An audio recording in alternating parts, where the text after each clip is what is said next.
करके भगवान बुद्ध के पास में आ जाती है और हाथ जोड़ करके कृष्णा कहने लगी, भगवान अब हम समझ गए कि संसार में जो भी आता उसे खत्म होना है भगवान। हम बिना मतलब के रोए रहे थे भगवान, हम बिना मतलब का अपने पुत्र का मोह कर रहे थे। अब हम समझ गए इस संसार में जो भी आता है उसे एक न एक दिन जाना है। तो भगवान बुद्ध कहने लगे, चलो ठीक है, अगर आप समझ गई हो तो ठीक है, अब मेरी बात मानो। भगवान बुद्ध कृष्णा से कहने लगे, अब मेरी बात मानो, अपने पुत्र का तुम अंतिम संस्कार करा दो, अपने पुत्र का अंतिम संस्कार करा दो। तो कृष्णा कहने लगी, ठीक है भगवान, मैं अंतिम संस्कार तो कर देती हूँ, लेकिन मैं तुम्हारी शरण में आना चाहती हूँ। तो भगवान बुद्ध कहने लगे, पहले अपने पुत्र का अंतिम संस्कार करो कृष्णा।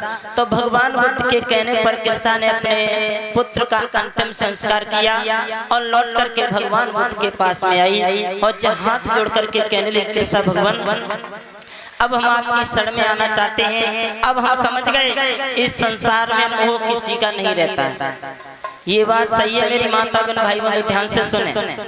जैसे आज तुम्हारा मोह तुम्हारे पुत्र से है, तुम्हारे पुत्र का मोह तुम्हारी माता से यानी तुमसे है, तो ये मोह नहीं ज्यादा दिन तक चलता है, क्योंकि जब जिंदगी ज्यादा दिन तक नहीं है तो मोह कहाँ से चलेगा। तो यानी जितना हो सके उतना मोह न करें। लाभ मोह और जो मोह माया होती है ये एक जाल होता है, जाल। तो मोह माया से बच कर के रहें, हमेशा अच्छे काम करें और अपने जीवन में हमेशा शीलों को धारण करें, शीलों पर चलें। तो कृष्णा भगवान बुद्ध से हाथ जोड़ करके कहने लगी, भगवान अब हम समझ गए इस संसार में मोह माया एक जाल है, इसको हम छोड़ना चाहते हैं, हम आपके शरण में आना चाहते हैं, धम्म देशना का प्रचार करना चाहते हैं।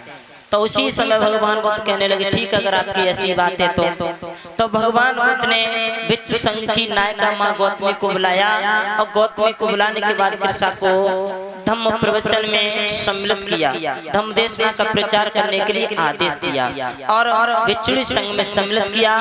माँ गौतमी ने उन्हें अपने हाथों से चीवर दान दिया और भिक्षा पात्र दिया और उन्हें पंचशील सिखाए, अष्टांगिक मार्ग सिखाए, 10 पारमिताएं बताएं, आर्य सत्य बताए और बताने के बाद कृष्णा गौतमी को शरण में ले लेती है। माँ गौतमी बोली भगवान बुद्ध की। इधर वो कृष्णा गौतमी भिक्षुणी बन जाती है। कृष्णा का नाम गौतमी क्यों पड़ा? पहले तो वो कृष्णा थी, गौतमी इसलिए पड़ा क्योंकि माँ गौतमी ने अपने हाथों से स्वचीवर दिया था, तो विद्वानों ने कृष्णा के पीछे गौतमी भी लगा दिया, इसलिए उस कृष्णा का नाम कृष्णा गौतमी के नाम से आगे चल करके जाना गया। बोली भगवान बुद्ध की। वो कृष्णा